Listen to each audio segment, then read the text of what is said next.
Le deuxième livre en particulier, ça tombe Pourquoi l'Église? Puis Oui. j'ai intitulé le thème du message d'aujourd'hui, À quoi sert l'Église? Alors, ça tombe très bien et je vous en parle tout de suite. À quoi sert l'Église?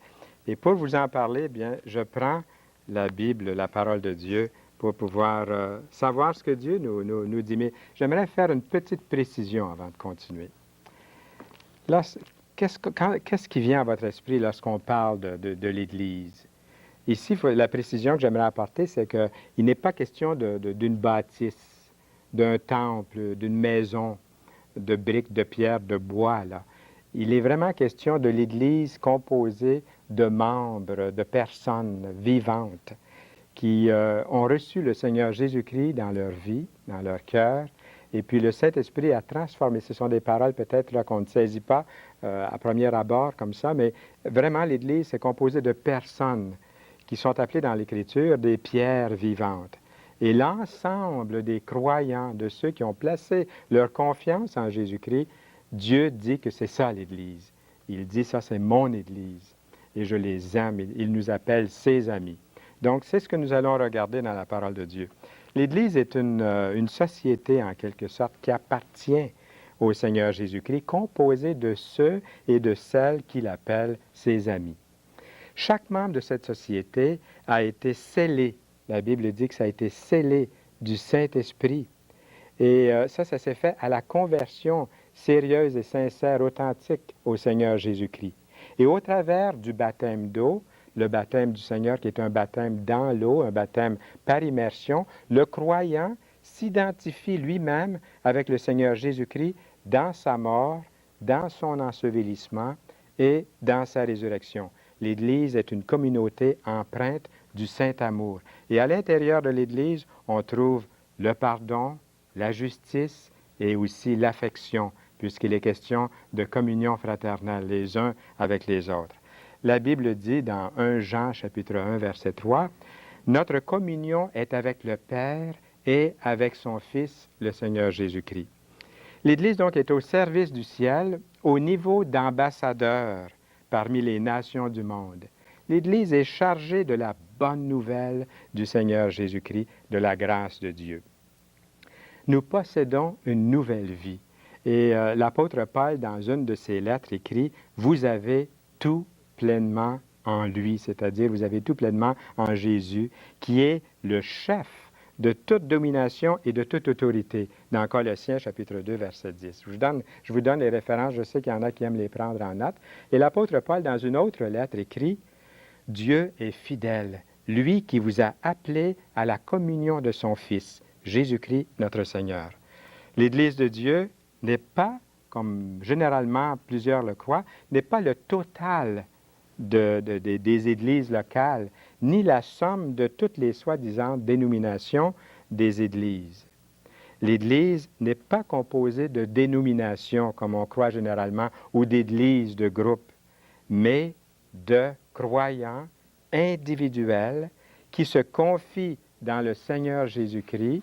C'est ça qui compose l'Église du Seigneur sur la terre. Nous avons chacun des arrière-plans différents. Pourtant, de chaque individu qui fait partie de cette Église, que la Bible appelle une pierre vivante, eh bien, de chaque individu qui appartient à Jésus, on peut dire il est un membre de l'Église de Jésus-Christ. On peut dire aussi il doit faire partie probablement, et nous espérons, qu'il fait partie d'une Église locale. Je dis ça parce que quelqu'un qui est converti au Seigneur Jésus-Christ, qui est né de nouveau dans la famille de Dieu, fait partie de l'Église universelle de Jésus-Christ. Mais la parole de Dieu nous interpelle, nous dit que nous devons aussi faire partie d'une Église, nous identifier à une Église locale, à un groupe de chrétiens. Nous allons en parler dans quelques instants. Paul parle de ses fidèles collègues dont les noms sont écrits dans le livre de vie. C'est ça le registre. Le nom de ceux qui font partie de cette Église sont écrits dans le registre de Dieu. C'est comme si Dieu avait un grand, grand livre ou un ordinateur avec une mémoire incroyable et le nom de chaque personne née de nouveau est dans son livre à lui. C'est ce que dit la Bible dans Philippiens 4, verset 3. Elle est une communauté, cette Église, donc de racheter de ces personnes nées de nouveau qui sont enregistrées dans le livre de vie, comme nous dit l'Écriture. Et le ciel voit cette communauté comme une entité complète dans le Seigneur Jésus-Christ. Vous voulez savoir où est-ce qu'est le bureau chef? Sortez votre crayon, votre bout de papier, notez-le bien, et déjà vous devinez très bien là où est le bureau chef de cette communauté est dans le ciel, oui. Et sa seule tête, je vous la donne d'après l'Écriture, sa seule tête est le Christ lui-même. L'Église regarde directement au Seigneur, à Jésus-Christ, sa tête. Le corps entier de la communauté est centré seulement sur le Christ lui-même, sur Jésus, au milieu d'eux, comme dit l'Écriture. Car là où 2 ou 3 sont assemblés en mon nom, dit Jésus, je suis au milieu d'eux. Ces paroles sont écrites dans Matthieu 18, verset 20. Un tel rassemblement, ayant le Seigneur au milieu d'eux, quoique souvent petit en nombre et grand en puissance. Jésus a dit, je vous dis encore que si 2 d'entre vous s'accordent sur la terre pour demander une chose quelconque, elle leur sera accordée par mon Père qui est dans les cieux. Matthieu 18, 20. Celui qui est au milieu d'elle, de cette Église, a toute la puissance au ciel et sur la terre. Jésus s'étant approché leur parlant ainsi, tout pouvoir m'a été donné dans le ciel et sur la terre. Matthieu 28, verset 18. Celle-ci est l'Église véritable que Satan ne peut pas toucher et contre laquelle les portes de l'enfer ne peuvent prévaloir. Un mot maintenant concernant les églises locales.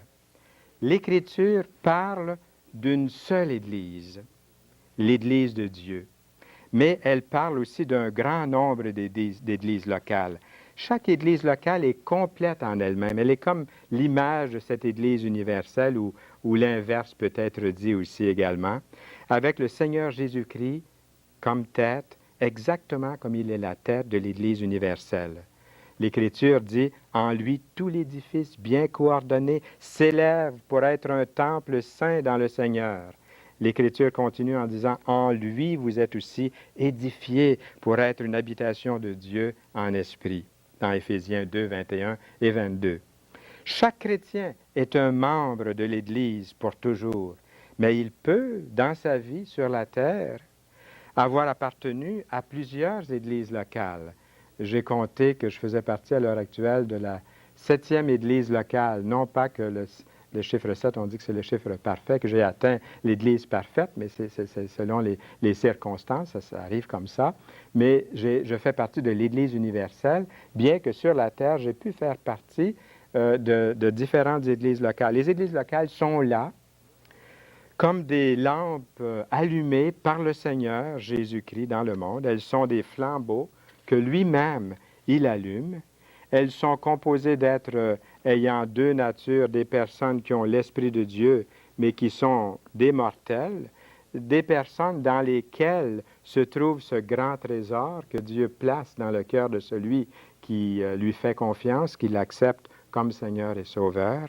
C'est des vases de terre, des vases terrestres, mais chaque chrétien qui appartient au Christ peu importe son nom, a le devoir d'appartenir à une Église locale, d'assister, de participer aux activités de l'Église. La Bible dit dans Galates, chapitre 3, verset 28, « Il n'y a plus ni juif ni grec, il n'y a plus ni esclave ni libre, il n'y a plus ni homme ni femme, car tous, vous êtes un en Jésus-Christ. Tous dans l'Église se soumettent au Christ et l'un à l'autre. » Les responsables de l'Église ou les responsabilités que nous trouvons à l'intérieur des églises, il y a plusieurs responsabilités dans une église locale, eh bien, elles sont accordées, ces responsabilités-là, aux personnes qui sont reconnues par l'ensemble des responsables spirituels de l'Église comme étant équipées et désignées par le Saint-Esprit à exécuter certaines responsabilités dans l'Église. Mais chaque croyant, d'après l'Écriture, a la responsabilité et la joie d'obéir à Dieu. L'Église locale est là pour nourrir le troupeau de Dieu, pour enraciner les jeunes dans la foi, pour soutenir haut la parole du Seigneur. Elle s'automultiplie, Elle avertit face au péril. Elle envoie des bouées de sauvetage. Elle sème et rassemble la récolte. Elle grandit en lui et se nourrit du pain de vie. Il y a quelque chose dans l'Église pour tout le monde, tous ceux qui voudraient s'activer puis faire quelque chose. Et c'est pour ça que je vous disais, je ne sais pas si c'est aujourd'hui, à l'émission d'aujourd'hui ou la semaine dernière, à l'émission, je vous disais qu'une personne nous avait appelé, elle était très seule, et elle nous a rappelé quelques semaines plus tard, puis elle a dit, je ne suis plus seule. Comment ai-je fait pendant depuis que son mari l'avait laissée, ça faisait déjà une vingtaine d'années, comment se fait-il que pendant 20 ans, je ne vous ai pas trouvé? Nous l'avons mis en contact avec un groupe de chrétiens et elle n'était plus seule. Elle a retrouvé le Seigneur, puis en plus, elle a retrouvé une famille. Et il y a quelque chose à faire pour elle dans cette famille, comme elle a réalisé. Tous les membres sont capables de produire, de s'améliorer au travers des dons que le Seigneur leur a donnés, de leurs capacités spéciales, de leurs aptitudes, de leur vocation que le Seigneur leur donne. Par exemple, ceux qui ont développé une facilité spéciale pour l'enseignement ou pour évangéliser ou pour prendre soin du troupeau ou à défendre la foi, à prendre soin des choses administratives de l'Église, ce sont des choses que chaque personne dans l'Église va trouver à un moment donné sa place pour mettre ses dons, ses capacités au service de Dieu. Les Écritures parlent de 4 pratiques générales de l'Église. Elles sont les suivantes. Ils continuaient avec persévérance dans la doctrine des apôtres, la communion fraternelle, ils rompaient le pain et aussi ils participaient à des réunions de prière. Aimeriez-vous voir un verset? J'ai votre Bible ici, là, écrit en gros caractères, et je vous montre le verset. On va commencer ici, au haut de la page. Il est écrit dans l'Écriture, « Sauvez-vous de cette génération perverse. » Ceux qui acceptèrent sa parole furent baptisés, et en ce jour-là, le nombre des disciples s'augmenta d'environ 3000 âmes. Et remarquez bien le verset suivant, « Ils persévéraient dans l'enseignement des apôtres, dans la communion fraternelle, dans la fraction du pain et dans les prières. » Alors, nous avons quelque chose ici, un programme extraordinaire.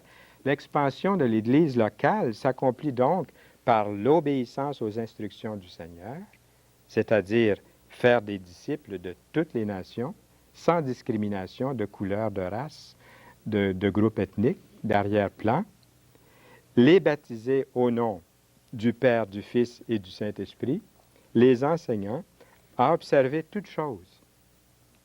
L'Église évangélise, l'Église baptise et enseigne, de sorte que ceux qui la composent apprennent et gardent la doctrine des apôtres et observent le repas du Seigneur. Ils persévérèrent dans la communion fraternelle et dans les prières, comme ils s'étaient engagés de le faire. Alors, qu'est-ce que vous en pensez, cher ami? Est-ce que ce que vous avez entendu aujourd'hui, à quoi sert l'Église, était un peu différent de ce que vous aviez déjà peut-être entendu autrefois? Alors, nous aimerions beaucoup connaître vos pensées, vos réactions.